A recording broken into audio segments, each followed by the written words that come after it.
গতকাল বিকেল আনুমানিক 5টা 30 মিনিটের দিকে আশুলিয়ার বাইপাইলের শান্তিনগর এলাকায় পুকুরের পাশে দুইজন শিশু খেলাধুলা করছিল। তাদের একজনের নাম হলো লিমন এবং অন্যজনের নাম মানিক। একজনের বাড়ি হলো সাথিয়া পাবনা, আরেকজনের বাড়ি হলো মাদারগঞ্জ জামালপুর। তারা ছোট্ট বয়স্ক এবং একজনের বয়স 11 বছর, একজনের বয়স 9 বছর। তারা দুইজনই মাদ্রাসা স্টুডেন্ট। তারা খেলাধুলার এক পর্যায়ে তাদেরকে আর পরে খুঁজে পাওয়া যাচ্ছিল না।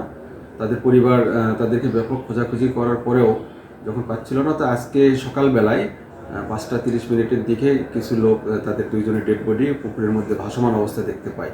তারপরে তাদেরকে পুকুর পাড়ে তোলার পরে দেখা যায় যে তারা ওই পুকুরের মধ্যে কিভাবে গেল এই জিনিসটার রহস্য রয়ে গেছে।